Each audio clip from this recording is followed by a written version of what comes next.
The Almanack of Naval Ravikant is one of the most practical and life-changing books that I've ever read. It's not your typical self-help book, but it's more like a blueprint, if I may say. It's a collection of ideas on how to build wealth, live a meaningful life, and actually enjoy it. Naval is an Indian-born American entrepreneur, investor based in Silicon Valley. You might have seen him in many podcasts where he shares his wisdoms and compelling thoughts. And he's also very active on Twitter, or X. So this video, I'm going to break down the top 10 life lessons that you can start applying in your life from today. So starting with the first one, build specific knowledge. Naval says specific knowledge cannot be taught, but it can be learned. It's that unique mix of skills, curiosity, and your experiences that makes you irreplaceable. It's not about how to use a spreadsheet or how to use that manual. It's things like your natural talent for storytelling or negotiation skills or your ability to solve any problem. The key is to lean into your strengths and curiosities. That's where your unfair advantage lies. Find what you're naturally good at.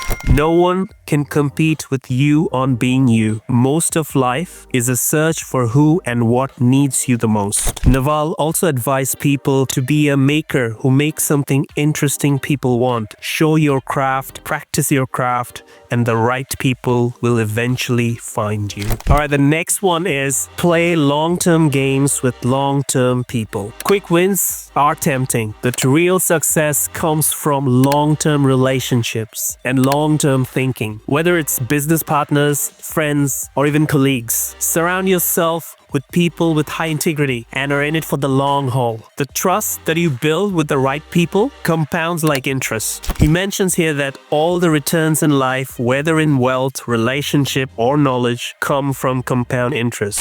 He also advised that if you can't see yourself working with someone for life, don't work with them for a day. Alright, the next one is very close to my heart and possibly the most important lesson about building wealth. And that is to build wealth, build or buy equity in a business. It all comes down to ownership versus wage work. Most of us professionals start our career as a wage work, which means we trade our time for money. Even highly skilled people like doctors, lawyers, engineers, they're also wage work. It's just that their rates are higher. The challenge with this sort of wage work model is that our inputs are closely tied to our outputs. You can never get wealthy renting out your time. So what do? If you really want to build wealth, you need a piece of something, a startup, a small business, or shares in a company, something that will work even when you're sleeping. Very important to note that if you don't own a piece of a business, you don't have a path towards financial freedom. Next is to invest in the new permissionless leverage. Naval emphasizes that you will never get rich renting out your time. The secret? Leverage. We all know about the traditional leverages, right? It's the labor and the capital. Leverage on labor is basically hiring more people to multiply your efforts. And leverage on capital,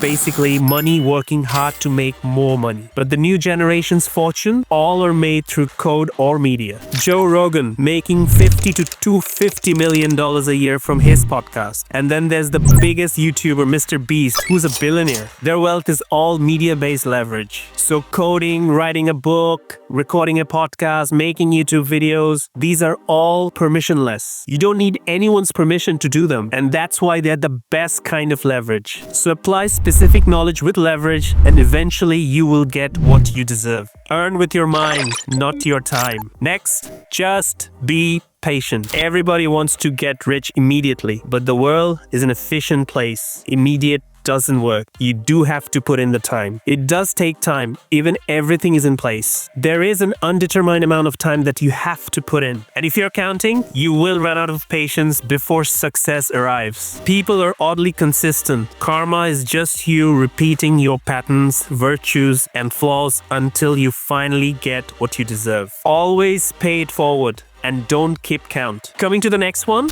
don't play the status games. Status is a zero-sum game. It's a very old game. We've been playing it since monkey tribes. It's hierarchical. Who's number one? Who's number two? Who's number three? And for number three to come to number two has to move out of the slot. So status game is a zero-sum game. To be a winner, there must be a loser. To win at a status game, you have to put someone else down. That's why you should ignore people playing status games. They gain status by attacking people playing wealth creation games. And people who play stupid games win stupid prizes. We know that the most successful people never stop learning. So become a perpetual learner. The most important skill for getting rich is becoming a perpetual learner. Continuously acquiring new knowledge and skills rather than relying on just formal education. It's just about the mindset and cultivating the ability to learn anything that you need to learn. As industries are evolving, you need to upskill yourself. And how will you do that? It's by learn to love to read.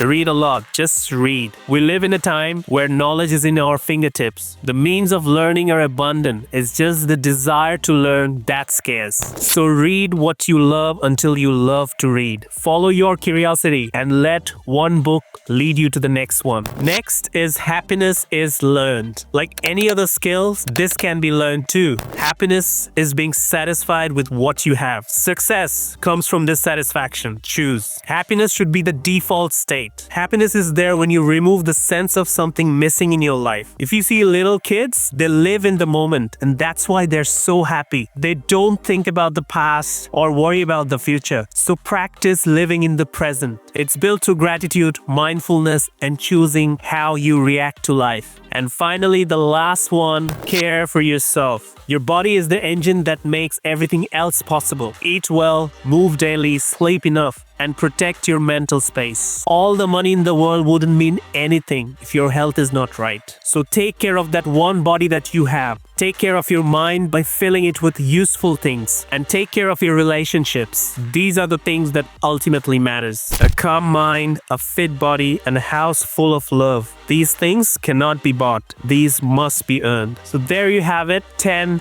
life lessons from the book, The Almanack of Naval Ravikant. If you even apply 2 or 3 from these points, I am sure you're gonna see positive changes in your life. If you enjoy what I do, give it a thumbs up, share with someone who really needs to hear this. You can watch my other videos here. Thanks for watching. I'll see you in the next one.